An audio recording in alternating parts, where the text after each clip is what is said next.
आपके पास आकर प्रभु जो कुछ भी मन्नत मान लेता हूं, देर अबेर वो पूरी हो जाती है। रहस्य क्या है?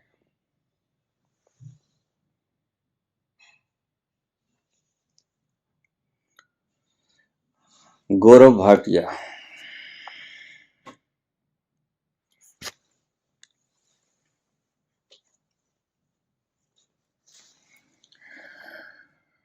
पिछले प्रवचनों में मैंने आपको एक जंक्चर पॉइंट बताया था।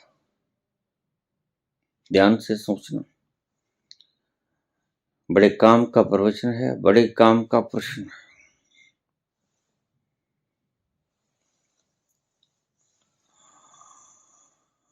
मैंने कहा कि हमारे भीतर, सभी के भीतर एक जंक्चर पॉइंट है। वहां जाकर आप जो भी मन्नत मान लोगे वह पूरी हो जाएगी।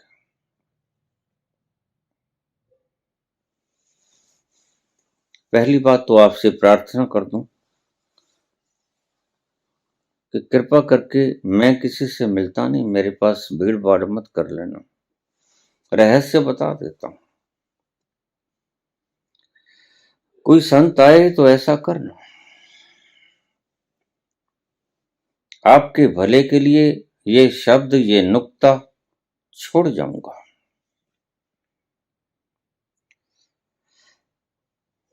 उस जंक्चर पॉइंट पर मैंने जाकर ये भी कहा, जो मांगू ठाकुर अपने तय, सोई सोई देवे। बाबा नानक के शब्द हैं।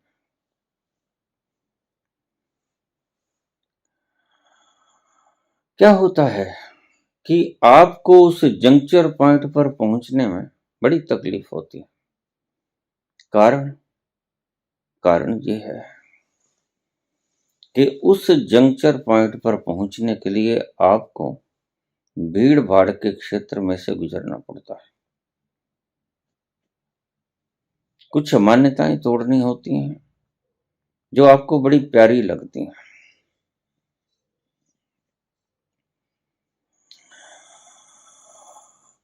कुछ थोपनाएं, कुछ कल्पनाएं, कुछ आकांक्षाएं, कुछ सामाजिक मूढ़ताएं।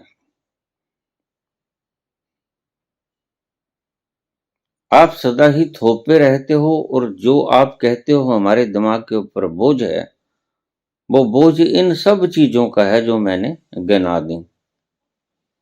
इसलिए आप बोझल हो, इसलिए आप दुखी हो। और इसलिए मैं तुम्हें कहता हूं कि तुम इन बोझों से मुक्त हो जाओ, इन मान्यताओं से मुक्त हो जाओ, और जो इन मान्यताओं को तोड़े उसके करीब बैठ जाओ। निंदक नीरे राखिए, आंगन कुटी छवाए। हल्के हो जाओगे, हल्के हो जाओगे, कचरा बाहर चला जाएगा और आपको अपने भीतर उतरने में आसानी हो जाएगी।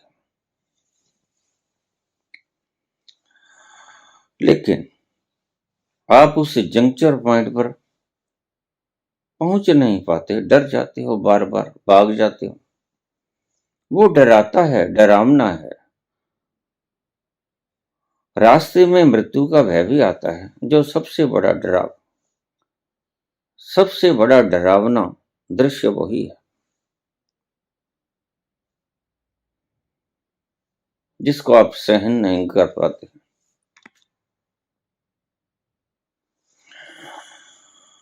रास्ते के भीतर जो पड़ाव पड़ते हैं, सभी वासनाएं हैं, सभी आकांक्षाएं हैं, कुछ बनने की तमन्नाएं हैं, कुछ कर गुजरने की तमन्ना है। ठूस ठूस के भरा हुआ है आपके अंतस में ये सब कुछ, और ये कूड़ा है। क्योंकि संत यही तो कहता है, लेकिन तुम सुनते कहां हो। संत कहता है कि अगर धन कमा भी लिया तो एक बात ध्यान में रखना, पदवी कमा भी ली तो एक बात ध्यान में रखना, स्वस्थ कमा भी लिया, निरोग हो गए, तो एक बात ध्यान में रखना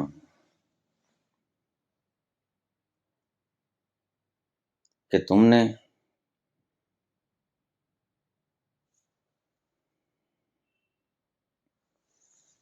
जो कमाया वह एक दिन खो जाएगा। धन कमाया, गद्दी कमाई, अच्छे मसल कमाए, सुंदरता कमाई, एक दिन खो जाएगा। और फिर वही तुम्हारे भीतर से हूक उठेगी। तुम्हारी आत्मा भूखी है, निरंतर भोजन मांग रही है, और तुम बाहर की तरफ दौड़े जा रहे हो। इसकी भूख को मिटाने के लिए धन कमा लूं, पदवी कमा लूं, शोहरत कमा लूं, बच्चे जन्मा दूं, हर जगह ढूंढते हो, हर द्वार खटकाते हो, लेकिन काश काश इन दीवारों, इन दरवाजों के भीतर कोई आवाज ऐसी आती जो तुम्हें सुकून दे जाती। नहीं मिलता कुछ, कमा सब कुछ लेते हो। कितनों ने कमाया, हाथ झाड़ कर चले गए, तुम भी ऐसे ही चले जाओगे। संत तुम्हें आगाह करता है, जेहि विधि राखे राम, तेहि विधि रही है। असली सुख तो वही है, जिस विधि से राम रखता है उसी विधि से रहो।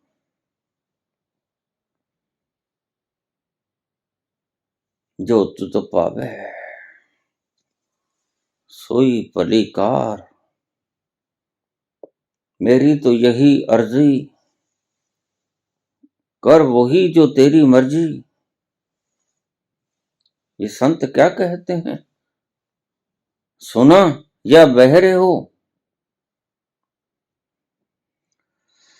सदा से पुकार रहे हैं संत, लेकिन तुम अर्थ के अनर्थ कर देते हो।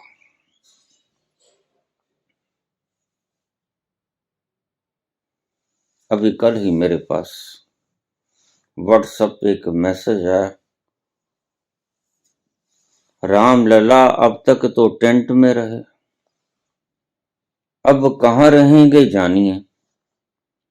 मैंने कहा झंडू नाथ की जय। कहता मतलब, मैंने कहा मतलब ये तुम झंडू नाथ हो। अरे मुंह रखो, कन कन में बसने वाला वो राम टेंट में कैसे रहेगा, और अब तुम उसे उठाकर कहीं प्रतिस्थापित कैसे कर दोगे। वो कोई खिलौना है क्या, तुम पगला गए हो। तुम में बुद्धि नाम और विवेक नाम का कोई अंश बाकी नहीं बचा।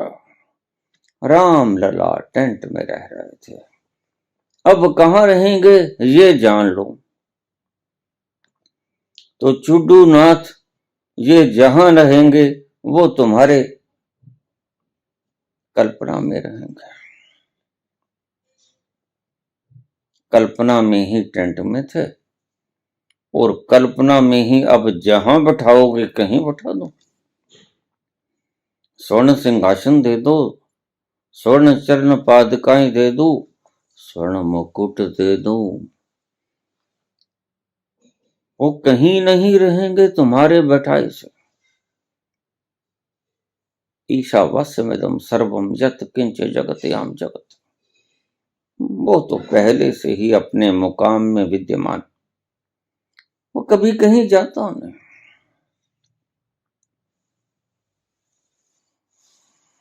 दादू दूजा को नहीं दूजी मन की दौड़, दौड़ मिटी संशय गया वस्तु ठोर की ठोर। वह अपने ठोर से कभी हटा नहीं। लेकिन तुम जंडू नाथों ने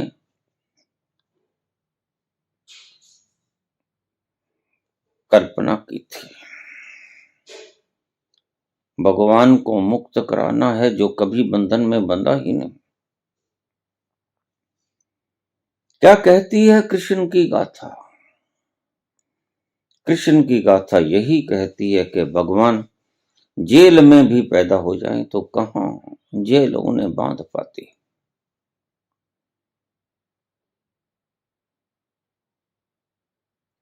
कोई जेल उनके लिए जेल रहती नहीं, सब द्वार दरवाजे खुल जाते हैं। ये कहानी के ऊपर बहस मत करना, ये कहानी के तत्व के भीतर प्रवेश करना कि वह परमात्मा सभी बंधनों से पार है। कोई बंधन उसे बांध नहीं सकता। तुम्हारे राम लला टेंट में थे ही कब? तुम्हारी कल्पनाओं में टेंट में थे, और तुम्हारी कल्पनाओं में ही अब स्वर्ण सिंहासन के ऊपर चरण पादुकाएं और चरण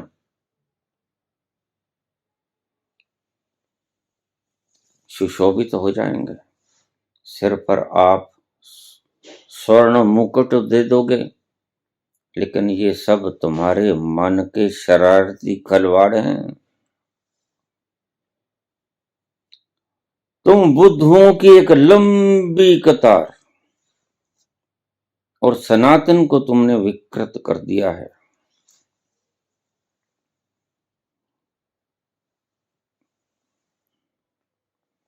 फिर तुम कहते हो हमारा धर्म सनातन सर्वश्रेष्ठ है। क्या खाक सर्वश्रेष्ठ है?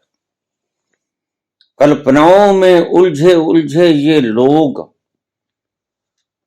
पागलपन के कगार पे नहीं खड़े हैं, पागल हो गए, और इन्हें समझाने वाला कोई नहीं बचा। और इन्हें समझाने वाले जो धर्मगुरु हैं, धर्माचार्य हैं, शंकराचार्य हैं, वो बड़े पागल हैं।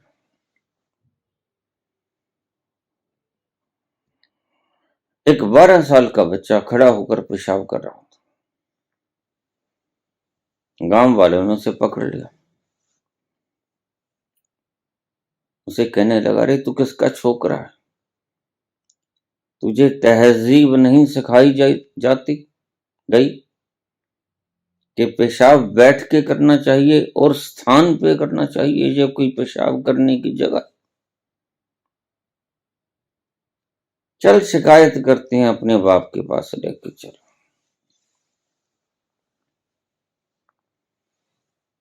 और डर का मारा बच्चा अपने बाप के पास लेकर,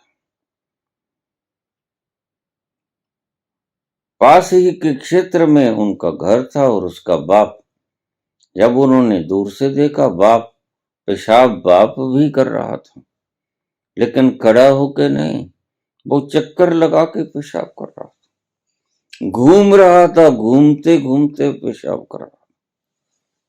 उन्होंने माथा पीट लिया, अरे मूर्ख, इससे तो यही अच्छा है। ये खड़े होके तो पेशाब करता है, ये इसका बाप तो चक्कर लगा लगा के पेशाब करता है। अब इससे शिकायत भी करें तो किसकी करें? वो तुम्हारे धर्माचार्य तुम्हारे से बड़े पागल हैं।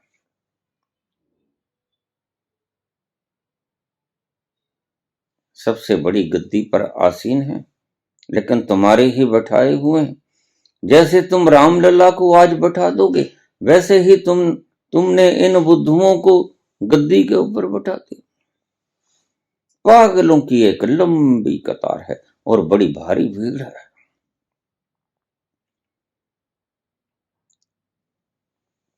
और सारी भीड़ पागल हो गई है।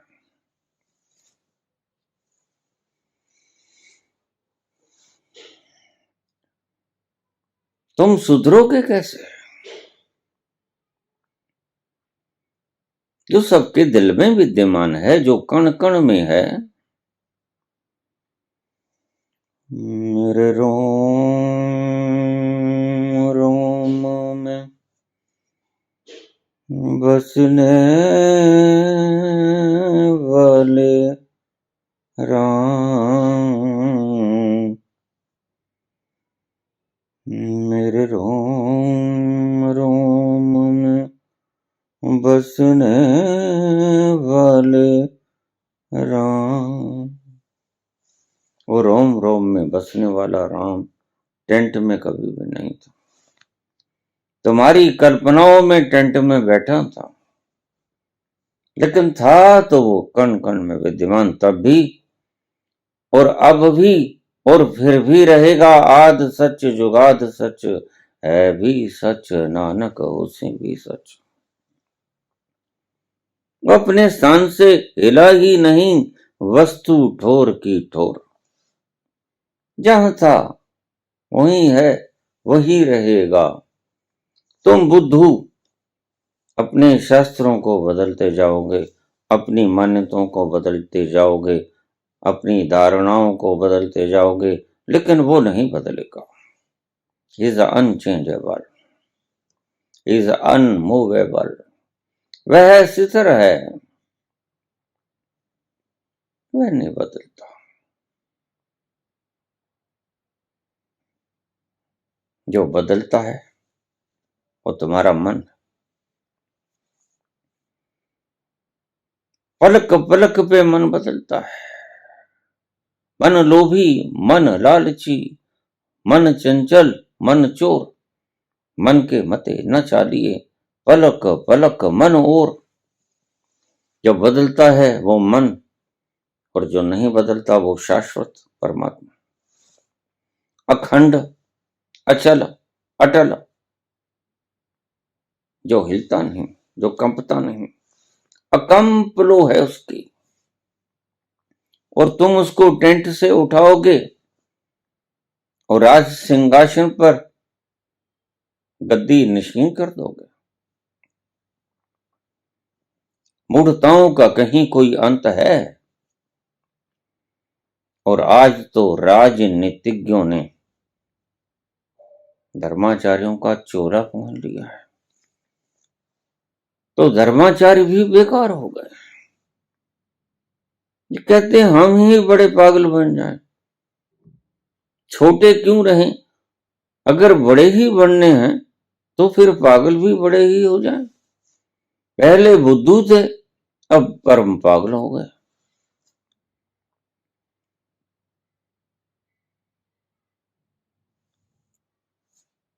ऐसे ऐसे प्रश्न लोग पूछ लेते हैं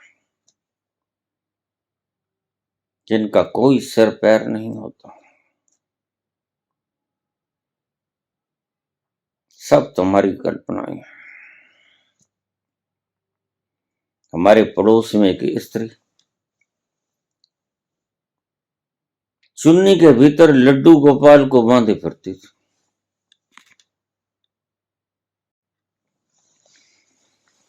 मैंने उससे पूछा ये क्या है? कहती ये लड्डू गोपाल है। मैंने कहा इसका क्या फायदा होता है, क्यों बाहर उठाए फिरती? कहती इससे पुत्र हो जाएगा मेरा। अच्छा, लड्डू गोपाल ये चुनिया के साथ बांधने से तुम्हारे पुत्र हो जाएगा? हाँ। अच्छा, अरे मूर्ख, ये 3 घर छोड़ के झगड़ू राम के तो 18 हो गए। उसने तो कोई लड्डू गोपाल चुनरिया में बांधा नहीं।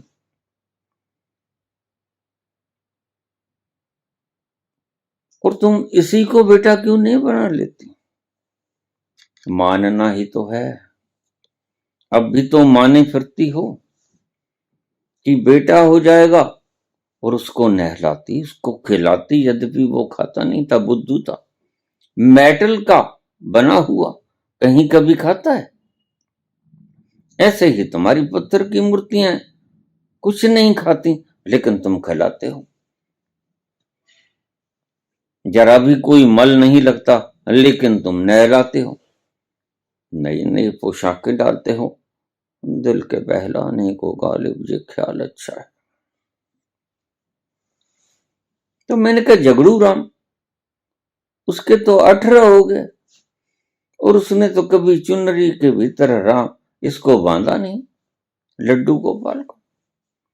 और वो सुलाती पलंग के ऊपर, लोरी देती और फिर कहती ये सो गया, अब हम भी सो जाएं चुपके से। नरक बन गया घर। लड्डू गोपाल सो रहे हैं, शोर मत मचाओ, उठ जाएंगे। ये तो नहीं उठेंगे, तुम ही उठ जाओगे और संसार से ही उठ जाओगे, ये उठने को नहीं है, ध्यान रख लेना। तुम पागल हो गए हो, तुम्हें मानसिक उपचार की आवश्यकता है, तुम्हें भी मानसिक उपचार की आवश्यकता है।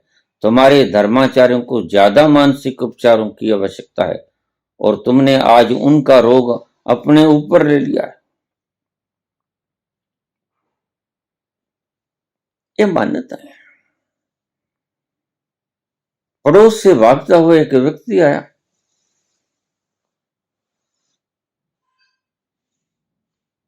और बोला घर के मालिक से, तुम्हारी स्त्री दे दो। झगड़ा होकर हटा था स्त्री के साथ। वो स्त्री तो दूसरी मांगने आया था जिससे प्रेस की जाती है।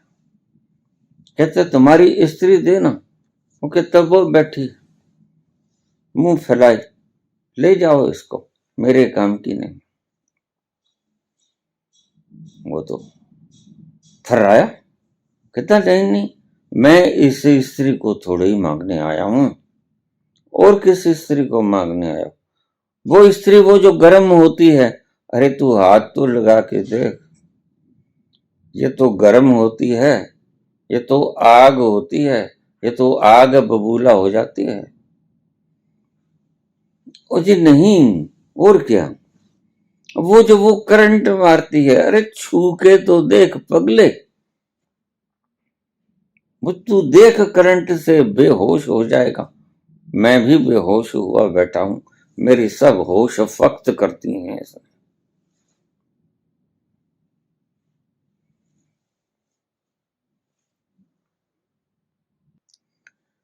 अजी ये नहीं मैंने मांगी, और क्या मांगा?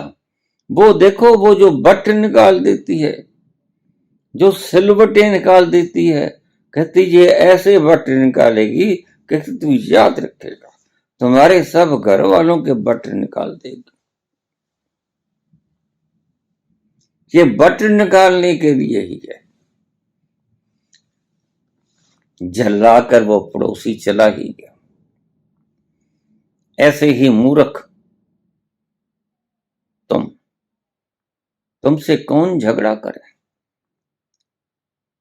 संतों को चुप हो जाना पड़ता है। इन पागलों को क्या समझाना, और समझने बहुत दरबार पे बैठे हैं, उन्हें समझा लेंगे जो समझना चाहते हैं। लेकिन जो राम लल्ला को टेंट से निकाल के सिंहासन पर बैठाने के लिए आए हैं, उनको हम नहीं समझा पाएंगे। उनको तो खुद राम लल्ला भी नहीं समझा पाएंगे, वो भी बैठे बैठे मुस्कुराते होंगे कि कैसी दुनिया मैंने बना दी। मानसिक उपचार की आवश्यकता है इन सब लोगों को, इनके भगवान को भी, इनके आचार्यों को भी, अनुष्ठान करवाने वालों को भी, सबको मानसिक उपचार की आवश्यकता है। बुत परस्तों का निराला भगवान देखा है, बुत परस्तों का निराला भगवान देखा है, खुद तराशा है और नाम भगवान रखा है।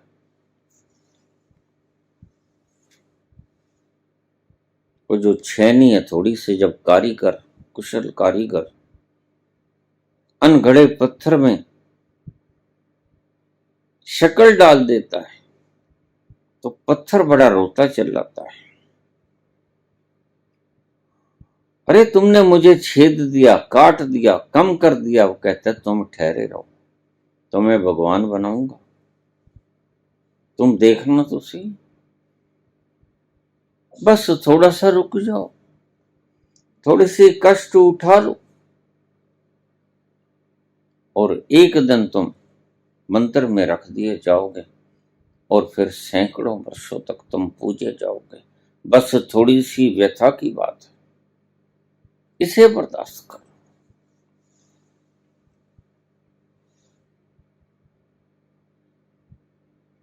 जब संत तुम्हारी मान्यताओं को तोड़ता है तो तुम्हारा होलिया बिगड़ता है। जिन मान्यताओं के सिर के ऊपर तुम संसार में विचरण कर रहे थे, वो तुम्हारी बनाई हुई आकृतियां ढेर ढेरी होती हैं, गिर जाती हैं महलों की तरह ताश के पत्तों के, और तुम बड़े दुखी होते हो। ये बच्चों के खिलौने, बच्चों के खिलौने, अगर इन खिलौनों को कोई छीन ले तो तुम बड़े निराश और बड़े कुपित हो जाते हो। तुम्हारी मानसिक अवस्था अभी बच्चों से ज्यादा फलीभूत हुई नहीं, बस अभी बच्चे ही, और बच्चे ही रहोगे। और ऐसा नहीं कि उम्र बच्चों जैसी है, उम्र तो तुम्हारी 8 की दहाई में पहुंच गई, 9 की दहाई में पहुंच गई, लेकिन पागलपन तो वहीं रहा। तुम नहीं सुधरोगे।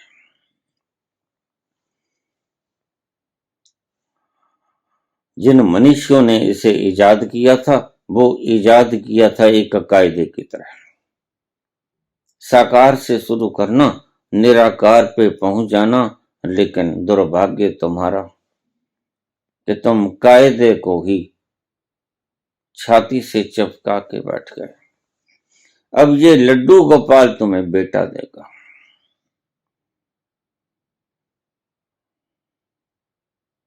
बस इन्हीं पागलपनों में उलझा हुआ तुम्हारा सनातन आज हिंदू कहलाता है। सनातन की ऐसी की तैसी कर दी तुमने। उन मनीषियों की खोजों को तुमने कूड़े के ढेर पे फेंक दिया। मंतव्य क्या था इन बातों का तुम भूल गए। तुमने नई नई बातें ईजाद कर ली। चलना था साकार से, पहुंचना था निराकार तक, लेकिन तुम साकार से चिपट के रह गए। चलना था कायदे से, ए अनार, आ आम, ई इमली, ई ईख, और पहुंचना था डॉक्टरेट तक। लेकिन दुर्भाग्य तुम्हारा कि तुम डॉक्टरेट तो न कर सके, तुम उसी को छाती से चिपकाए फिर रहे हो और झगड़े करते हो। अगर कोई कहे कि उतार दो अब इसको ही चिपकाए बैठे रहोगे, ये मूर्ति पूजा से ही चिपके रहोगे। यही तो रामकृष्ण परमहंस के साथ हुआ। रामकृष्ण परमहंस सविकल्प समाधि में पहुंच गए थे। मूर्ति तुम्हें सविकल्प समाधि में ले जाती है, लेकिन सविकल्प समाधि समाधि नहीं। वहां विकल्प और संकल्प तो बाकी रह ही गए। और यही तो तुम्हारी दुखद कहानी है कि तुम्हारा मन संकल्पों और विकल्पों से युक्त होकर तुम्हें हर बड़ी घड़ी दुखित करता है। तुम इसके कोलाहल से युक्त कभी चैन को नसीब नहीं होते।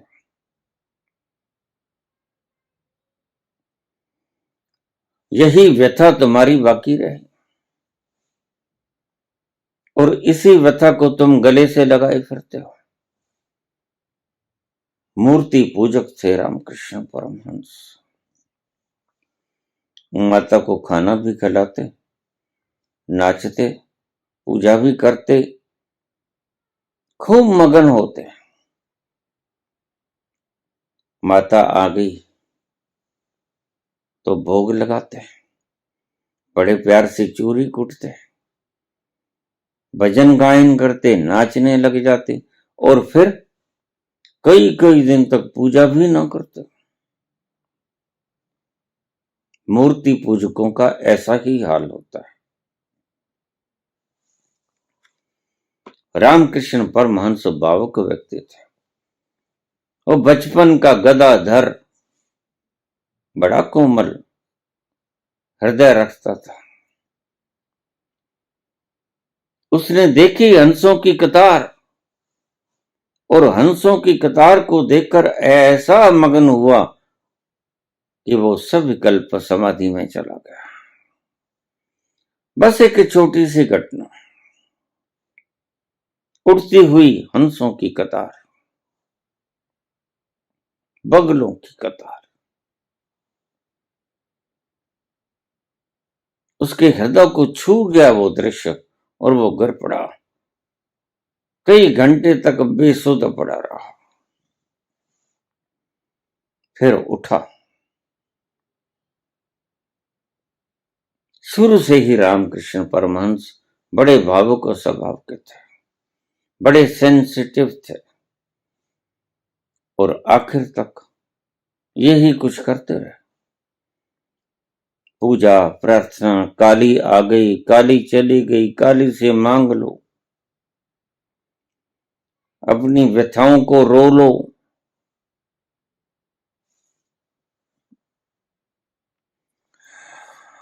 तो जिस जंक्चर पॉइंट का मैंने जिक्र किया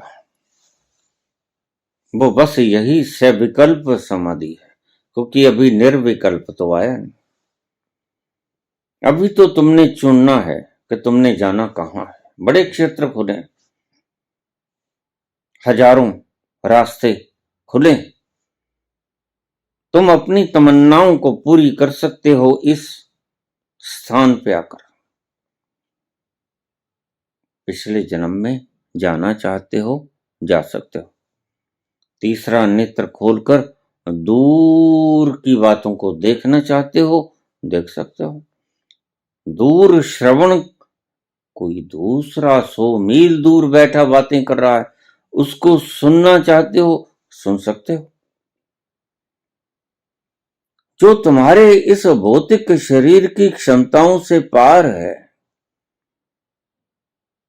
वो यहां आकर संभव हो जाता है और इसे सविकल्प समाधि कहते हैं। मैं इसे जंक्चर पॉइंट कहता हूं ताकि आपको आसानी से समझ आ जाए। बस ऐसा ही रामकृष्ण परमहंस करते थे। माता आ गई, जाओ नरेंद्र, मांग लो उससे जो मांगना है। ऐसा ही कुछ चलता,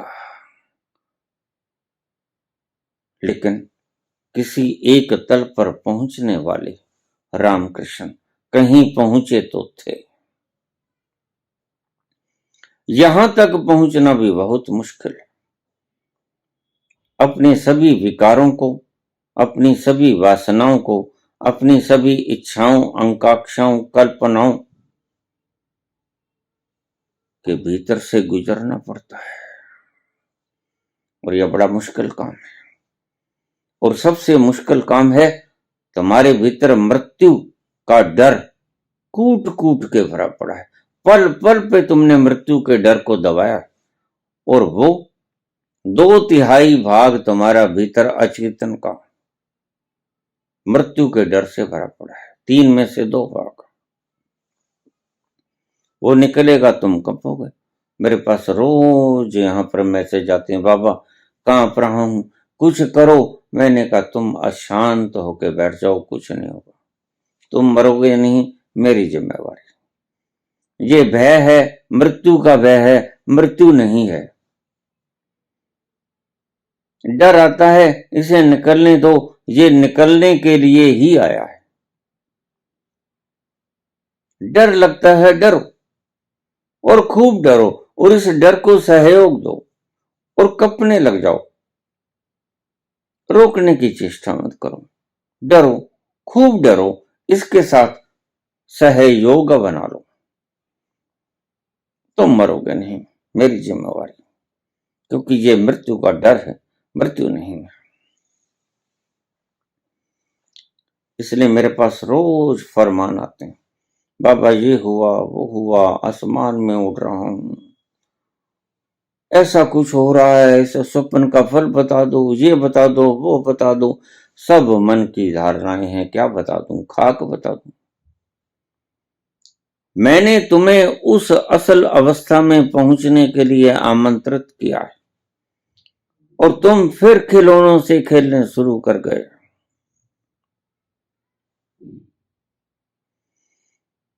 सविकल्प अवस्था में पहुंचा जा सकता है, जिसे मैं जंक्चर पॉइंट कहता हूं।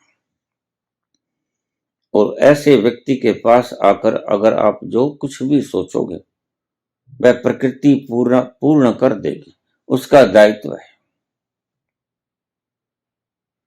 वहां रेंज इस प्रकार की होगी कि प्रकृति बाध्य हो जाएगी आपके द्वारा की गई कामनाओं को पूरी करने में। लेकिन है ये सब बेकार की बातें। बन भी गए प्राइम मिनिस्टर तो झोला तो वही रहेगा, एक दिन उठा के जाना पड़ेगा। भिक्षा पत्र हाथ में ही लिए आए थे और भिक्षा पत्र उठाकर ही वापस जाना पड़ेगा, साथ कुछ नहीं जाएगा।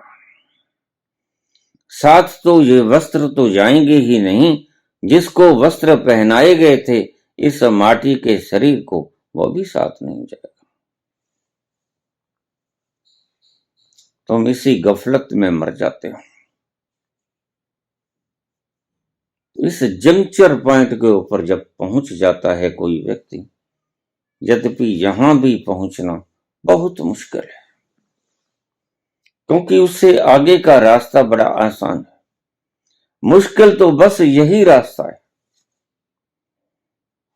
सब बाधाएं जहां तक आएंगी, सब तृष्णाएं, सभी वासनाएं, सभी विकार आपको यहां तक ही तंग करेंगे, यहीं तक मृत्यु तुम्हें कपाएगी। और फिर जब तुम उस जंक्चर पॉइंट पे पहुंच गए और तुमने कोई कामना नहीं की, ना पिछले जन्म में जाने की, ना तीसरा नेत्र खोलने की, ना कोई और ऊट पटांग करने की, ना कोई वस्तु मांगी, ना कोई मान सम्मान मांगा, कुछ ना मांगा, तुम सहजता से समर्पित किए हुए आराम से बैठे रहे, तो फिर परमात्मा तुम्हें अपनी ओर चुंबक की तरह खींच लेगा। बस यही तुम्हारी परीक्षा होती है। तुम चाहो तो मांग लेना। नानक कहते हैं, जो मांगू ठाकुर अपने तय सोई सोई देवै। और कबीर कहते हैं, अरे मूर्खो, वहां जाकर कुछ मांग मत लेना। अगर तुमने कुछ मांग लिया तो तुम क्या खाक मांगोगे जो गुम हो जाएगा, वो मांगोगे? मांगना मत, बिन मांगे ही वहां पर खड़े रहना, सिर्फ अचल भाव से, और तुम्हें वो मिलेगा जो तुमने कभी सोचा भी नहीं था। तुम्हारा रोम रोम ऐसी सुगंधि से परिपूरित हो जाएगा जिसकी तुमने कभी कल्पना भी ना की थी। बिन मांगे मोती मिले, मांगे मिले ना भीख। मांग कर तो तुम जो भी कुछ पाओगे वह भीख होगी, और ये भीख तो एक दिन खत्म भी हो जाएगी। कौन भिक्षुक एक भीख पर सदा गुजारा कर सका? फिर से मांगना पड़ेगा। जिन चीजों से तुम रोज सुख मानते हो, फिर से अगले दिन तुम्हें वही फिर मांगना पड़ता है, क्योंकि मांगने से कभी परिपूर्णता आती नहीं, कभी भूख मिटती नहीं। एक बार मिटती है लेकिन तृप्ति नहीं आती। तृप्ति में तो सदा के लिए भूख मिट जाती है।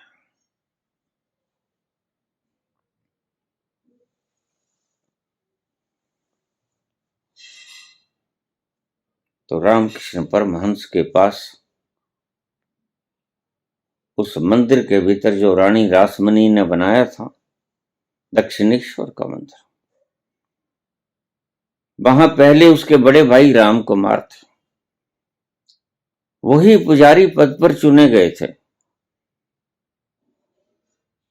रानी रासमणी ने जब ये मंदिर बनाया तो रानी रासमणी क्षुद्र थी जाति से।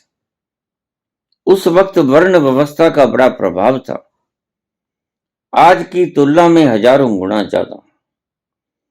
तब स्त्रियां पांव की जूती हुआ करती थीं, तब शूद्र भी पांव की जूती हुआ करते थे। कुछ मात्रा तक आज ये खत्म हुआ है, लेकिन पूरा खत्म नहीं हुआ।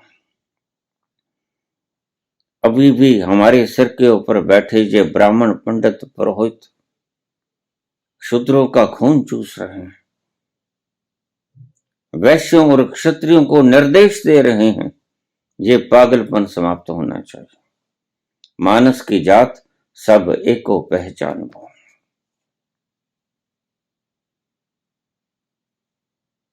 जो मानस के जामे में आ गया वो कोई शूद्र नहीं, कोई ब्राह्मण नहीं, और फिर दूसरी तरह से देखोगे तो जो जन्मता है वो शूद्र ही जन्मता है, ब्राह्मण कभी कोई जन्मता नहीं।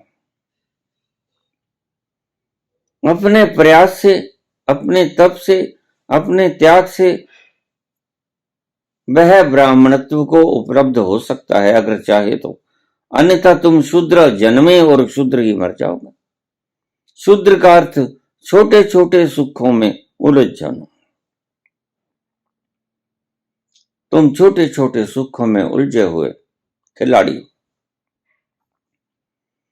इनको भोगते हो, द्रोहित हो जाते हो, फिर से इसी पाठशाला में आना पड़ता है। लेकिन संत कहते हैं यहां रुक मत जाना। तो घूमते घूमते उस रानी रासमणी के दक्षिणेश्वर मंदिर के भीतर एक दिन तोतापुरी नाम का एक संत आ गया। वार्तालाप होने लगे। सविकल्प समाधि में पहुंचे हुए रामकृष्ण ने तोतापुरी से कहा कि कुछ कांटा बाकी है, अटक रहा है। तोतापुरी ने कहा सभी कांटा बाकी, ये पाया भी तो क्या खाक पाया, ये तो तुमने कुछ नहीं पाया। जब तक निर्विकल्प के भीतर तुम नहीं जाते तब तक सविकल्प काम न करो। सविकल्प तो एक खिलौना है। सविकल्प में आकर तुम जो भी पाओगे वह क्षण भंगुर होगा, लेकिन निर्विकल्प में जो तुम पाओगे वह क्षण भंगुर नहीं होगा। उसका तो कभी नाश ही नहीं होगा।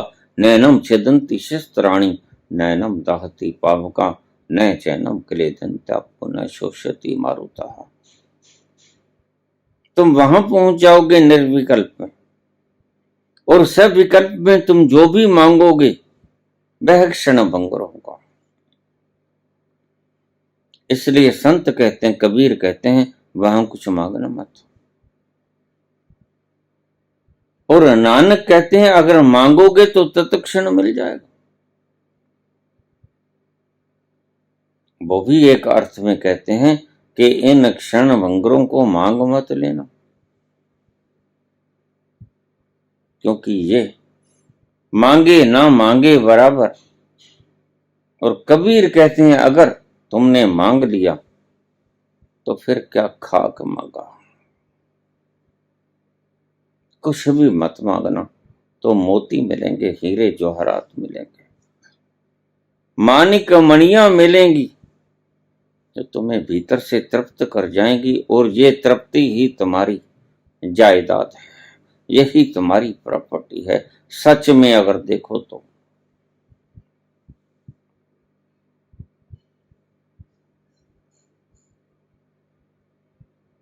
तोतापुरी ने कहा सारी गड़बड़ है, सब विकल्प में उलझे हुए हो, नर विकल्प में जाना होगा, वो कैसे जाऊं?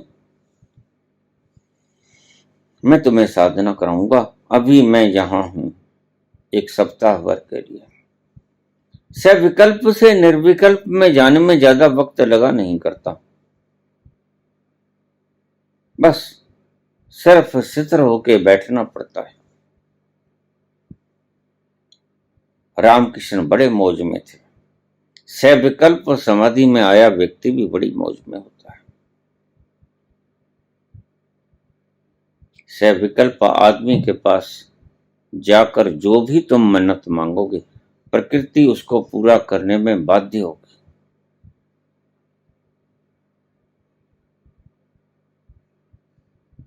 एक दिन ऐसी घटना हुई, रामकृष्ण का दर्शन करने के लिए कोई सेठ व्यक्ति आ गया।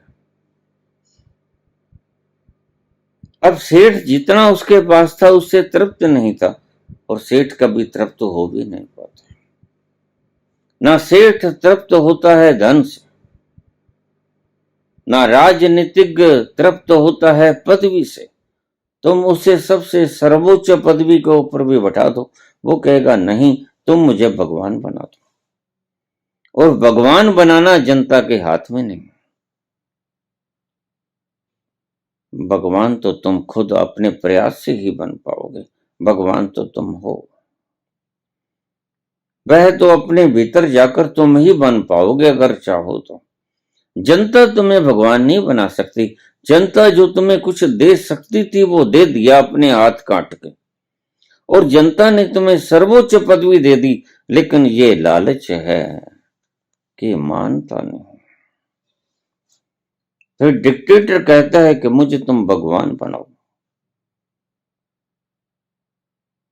उद्घोषित करता है हिरण्यकश्यप की तरह कि मैं भगवान हूं, लेकिन कहां हो पाता है भगवान। ये नकली भगवान होना, कोई सच में भगवान होना थोड़ी ही होता है।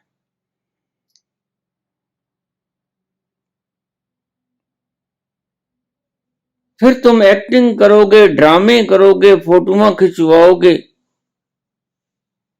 सारे ताम झाम करोगे, लेकिन सब बकवास, किसी में कोई अर्थ नहीं, किसी में कोई तत्व नहीं।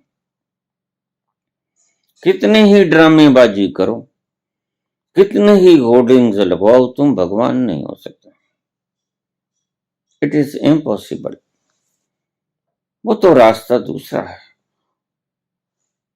बाहर से तुम्हें कोई भगवान नहीं बना सकता, और जनता तो बेचारी है। जनता तुम्हें भगवान कैसे बना देगी? जनता के जो हाथ में था अपने हाथ काट के तुम्हें दे दी। इससे ज्यादा जनता के हाथ में कुछ नहीं। अब तुम जनता को भी कुछ दो, और अगर शगुफे ही छोड़ते रहे तो जनता क्या करेगी? जनता बेचारी तड़प तड़प के मर जाएगी, या विद्रोह करेगी। दोनों में से एक काम करेगी। कायर होगी तो दब के मर जाएगी, थोड़ी भीतर से आत्मा जागृत होगी तब विद्रोह करेगी, क्रांति करेगी। और क्रांति करेगी, ज्यादा विद्रोही होगी तो रक्त क्रांति करेगी, खूनी क्रांति करेगी। कभी भी जनता से राजा को ऐसी डिमांड नहीं करनी चाहिए जो जनता पूरी न कर सके। और फिर तुम ड्रामेबाजी करते हो।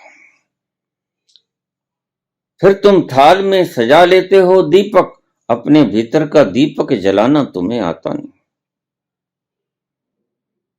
काश तुमने वो अपने भीतर का दीपक जला लिया होता तो तुम्हारे मन में रोशनाई हो गई होती। इस अंधेरे घर में भी प्रकाश अवतरित हो गया होता। वो तो तुम करते नहीं, जनता से डिमांड करते हो तो जनता से कहोगे पूजा कर दो, वो बेचारी पूजा उतार देगी। जनता को जो फरमान लागू करोगे वो बेचारी कर देगी। तुम्हारे हाथों की कठपुतली है, अपने हाथ काट के तुम्हें दे दिए। लेकिन ध्यान रखना, जनता के बलबूते की बात नहीं तुम्हें भगवान बना देना, असंभव है। जनता तो खुद ही बेचारी है, उसके पास तो खाने के लाले हैं, उसके पास तो और बड़ी समस्याएं हैं। जो वो तुम्हारे आगे झोली पसार के खड़ी है जनता के, हमारी समस्याओं को दूर करो, हमने इसीलिए तुम्हारे को अपने हाथ काट के दिए थे। लेकिन तुम और लालच लालच लालच, इतना लालच अच्छा नहीं होता।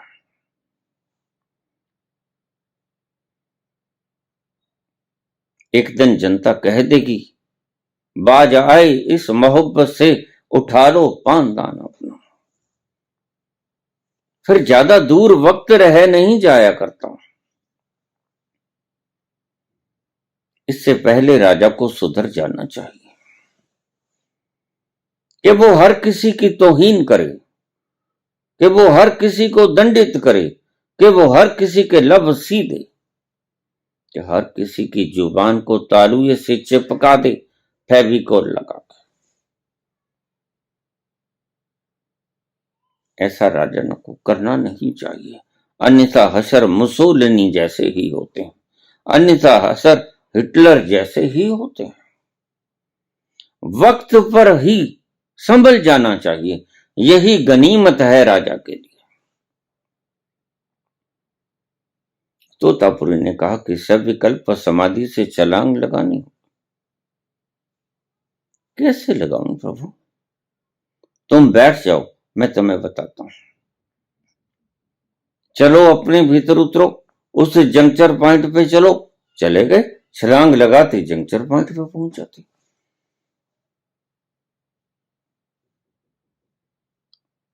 और कहानी थोड़ा सा आगे बढ़ा लूं, वो सेठ आया और रामकृष्ण का भांजा था, हृदय राम। उसकी इजाजत के बिना कोई रामकृष्ण को मिल ना सकता था, दर्शन ना कर सकता था। रामकृष्ण ने पाबंदी लगा दी थी, मेरे से कोई मिलने ना आए। हृदय राम तुम रोक दिया करो। रामकृष्ण जानते थे कि ये मूर्ख अगर मेरे पर डिपेंड हो गए तो खुद क्या कमाएंगे। इसलिए अमीर मां बाप के बच्चों बुद्धू होते हैं, क्योंकि बाप ने कमा दिया, बच्चे को जरूरत क्या है। तो सेठ कहने लगा, मुझे प्रभु के दर्शन करवा था, बड़ी तमन्ना है, बेताबी से बड़ी दूर से आया। हृदय राम कहने लगा, नहीं तुम जाओ, वो नहीं मिलते किससे, वो मग्न है, वो मस्त आदमी है, क्या लेना है तुमने दर्शन करके। कहते नहीं, मैं तो दर्शन करके जाऊंगा, किसने राज की बात बता दी होगी।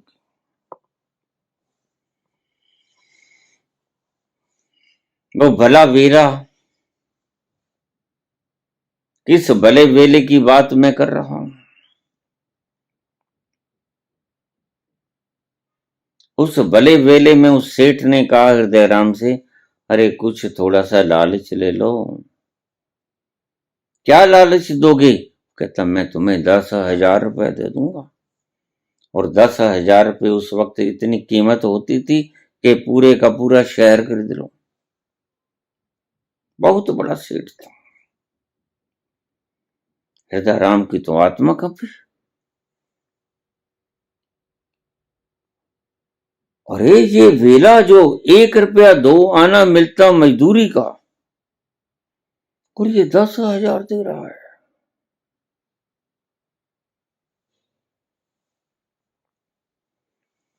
गया, मामा एक सेठ आपसे मिलना चाहता है, मिलवा दूं? रामकृष्ण बोले, खबरदार, तुम्हें कितनी बार कहा है, उसको वापस भेज दो। बहुत मेहनत की मामा, ऐसे मत करो, मिल लो, क्या फर्क पड़ता है, बस दर्शन करेगा, 2 मिनट के लिए खड़ा रहेगा, चला जाएगा। नहीं मिलना है मैंने, मत लेके आओ उसे, मैं अपनी मस्ती में हूं, मैंने क्या लेना है किससे मिलके, तुम जाओ। फूट पड़ा हृदय राम। हृदय राम कहने लगा, मामा पैसे बड़े दे रहा है, 10,000 दे रहा है। तो रामकृष्ण बोले, बाढ़ में जाए तेरे 10,000, कह दे गंगा में फेंक देगा। ऐसे लोभी को तो मेरे पास लेके भी मत आना, उसकी हवा भी मेरे को मत छुआ देना, चलो भागो तुम भी यहां से। कहां से लालची व्यक्तियों से पाला पड़ा है। बड़ा दुखित हुआ, रकम बड़ी थी। डांट खाने पर बाहर आया, हाथ जोड़ लिए, सेठ जी चले जाओ, नहीं मिलेंगे।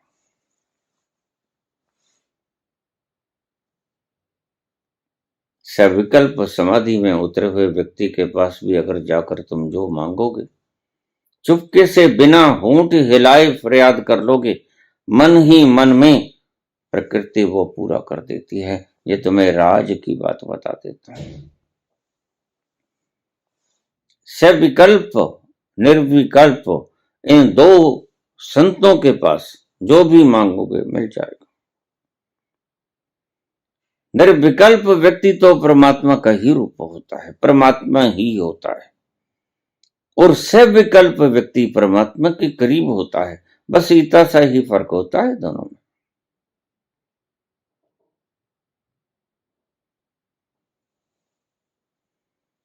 पूछा है तुमने कि आपके पास आकर जो कुछ मन्नत मांग लेते हैं पूरी हो जाती है। बाबा राज क्या है? ये राज मैंने उगाड़ दिया। उगाड़ने योग्य तो नहीं था, क्योंकि मुझे पता है, बखूबी जानता हूं, तुम मुझे ही तंग करोगे। पहचान तुम्हें है नहीं, लेकिन और बहुत हैं, उन्हें भी देख लेना। भरा पड़ा है यूट्यूब, जो खुद को कहते हैं मैं भगवान, मैं आचार्य, मैं पहुंचा हुआ संत, मेरे पास आओ ना। गुरु तेग बहादुर तो एक एकांत गुफा के भीतर बैठे द्वार बंद करके मस्त रहते हैं। बाहर जमात लगी है पांडालों की कतार में, इनके पास तुमने कुछ पाया नहीं होगा। निश्चित ही तुम थक हार के जहां आ गए होगे, निश्चित ही तुमने कुछ मांग लिया होगा, इसमें मेरा कुछ नहीं, प्रकृति ने पूरा कर दिया होगा। अगर प्रकृति पूरा भी ना करती तो इसमें मेरा दोष भी नहीं था, लेकिन प्रकृति पूरा करती है। ये दायित्व है, ये राज है। इन 2 व्यक्तियों के पास मिलेंगे, ढूंढने से मिल जाएंगे। जैसे मैंने कहा कि सिद्ध पुरुष की समाधि के पास बैठने से जो काम तुम 20 साल में कर सकोगे, वो काम तुम सिर्फ 5 साल में कर सकोगे, तुम समाधिस्थ हो जाओगे। लेकिन तुम्हें मजार नहीं मिलती, मुश्किल आती है। और अब तुम्हें संत नहीं मिलेगा सब विकल्प और निर्विकल्प वालों, तुम्हारी मुश्किलात ये है, और तुम भागे, मुझे पता है यहीं पे आओगे, और यहां तुम्हारे प्रवेश की मनाही है। कौन फिक्र करता है?